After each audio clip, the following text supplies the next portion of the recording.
Hello everyone. Our topic for today is defining words through word analysis. So as you can see in the background picture, there's a combination of a uh, affix and a word.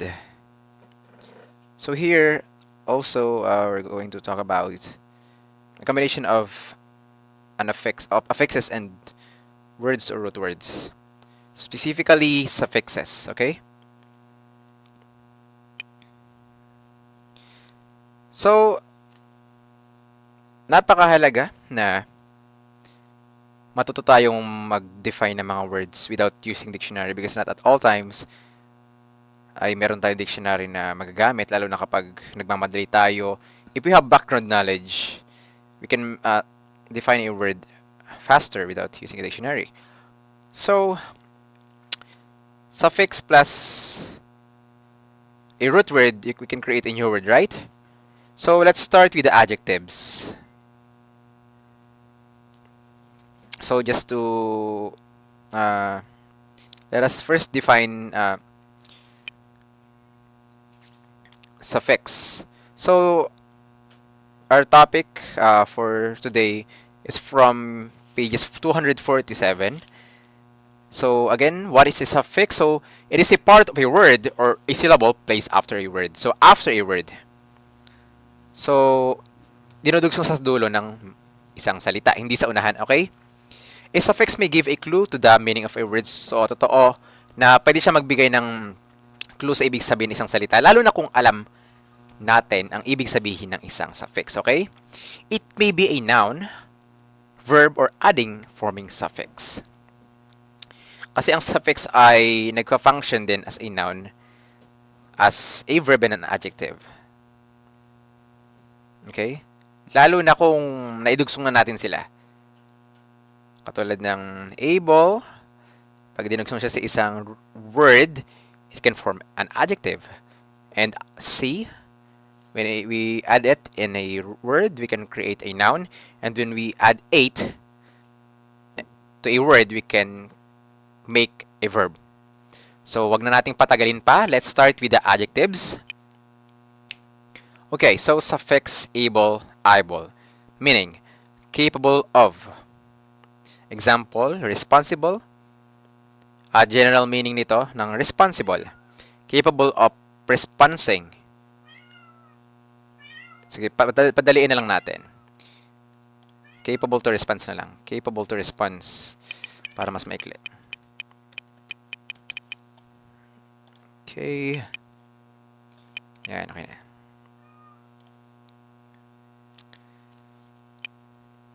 Yan.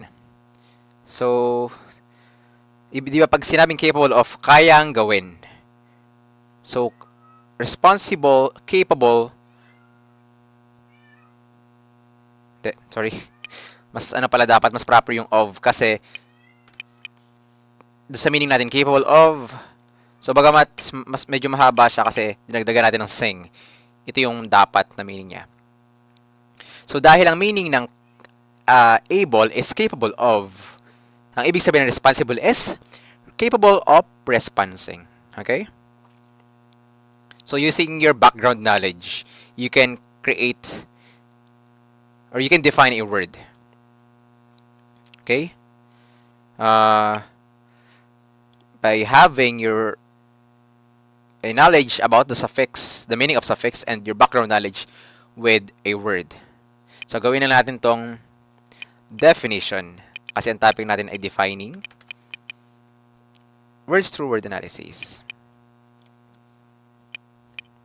Okay, going back. Al, it means pertaining to. Example, comical.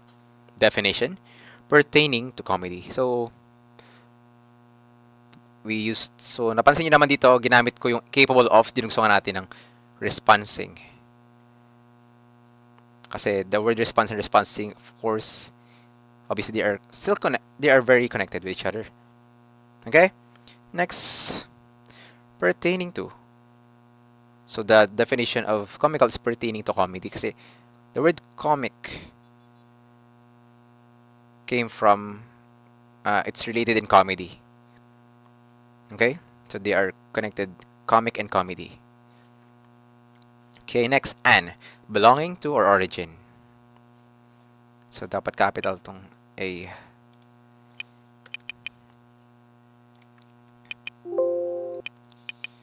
Sorry. Ayun lang may mga correction. Sorry. So, by the way, so African means belonging to Africa. So, most of the time nagagamit natin yung mga meaning nito, then duduso nga lang natin ng proper words para makabuo tayo ng definition.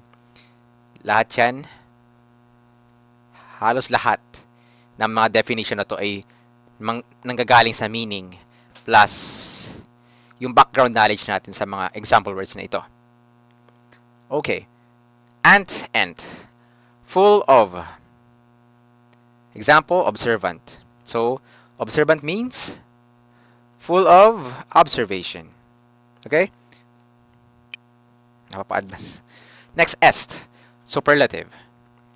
Okay. Example, loudest. So, loudest means super loud. Okay? Next. Still part of the adjectives. Fic. It means making. As example, scientific. So, making science. We can also add here making science related activities. Less, it means without. Useless. It means without use. Li, characteristic of. Example, friendly. So, characteristic of a friend. Of course, a friend should be friendly. Kasi kapag may kaibigan ka na hindi friendly, hindi mo feel yung pagiging friend niya na nung kaibigan mo. Okay. Last for adjectives is oose. Oose means full of. Nervous is the example of it with the oose. It means, ba't nawala na may F? Dito naman kanina to eh. Sorry. Type ko naman to na ano lang kanina. Okay, take 2 again. So, nervous. Full of nerve. So, hindi literal na nerve ang tinutukoy dito, kundi yung nerve, ito yung nararamdaman kapag kinakabahan. So, inside your body. So, full of nerves, nervous. So, next will be, after adjective, we also have adjectives, we also have nouns. So, suffix. The first one, C. It means a state of being. Example, democracy. So, democracy means state of being democratic. Next, ear or person who does something. Example is trainer. It means a person who trains. Next, ism, doctrine or belief. Christianism, belief in Christ. Next, est, doer. Artist, doer of art. Et, state of being. So, the same with C, state of being, then ibig niyang sabihin. Security, state of being secured. Meant, action of. The meaning is action of or process. Example is achievement. And the definition is process to achieve. Okay? Next, ness, state of being.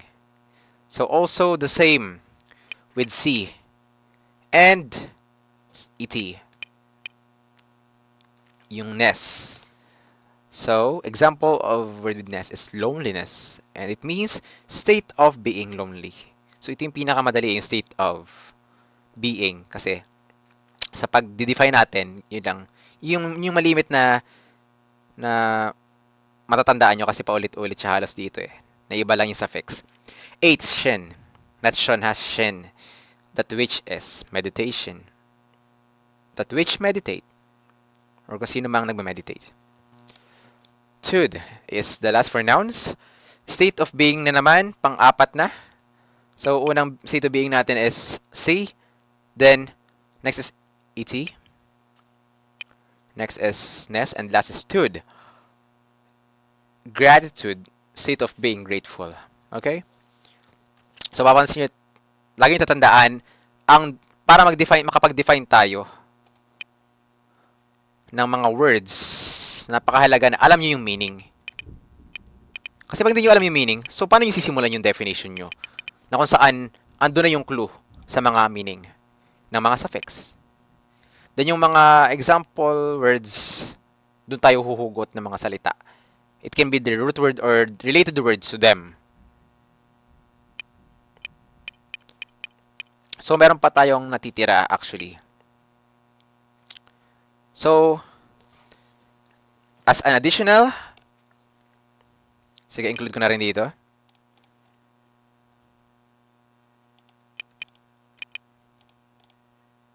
Yan, so, meron din tayong verbs.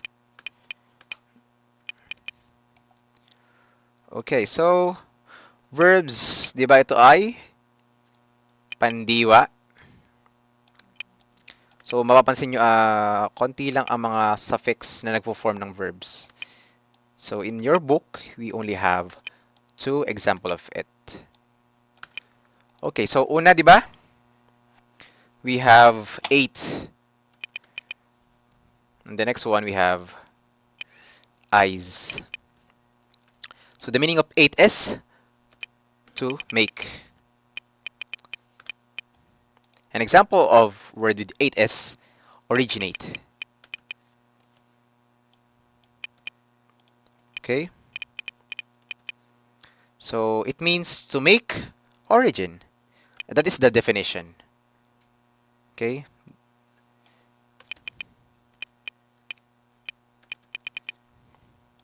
To make origin. So, sana na ma-master nyo yung pattern ng pag-define natin ng words kasi kakailanganin ito sa inyong seat work. So, eyes, it means also to make. Example of it is summarize. So, siguro naiisip niyo na ibig sabihin nito. You already have an idea. Maybe you're already saying it. It means to make summary. So, naisip ko na kung sino yung sa inyo kung sino yung nakaisip ng ibig sabihin itong word na to. Ang definition nito. Okay. So, again, just to summarize, we have 3 functions that can be created with our suffixes. So, una, we have adjectives.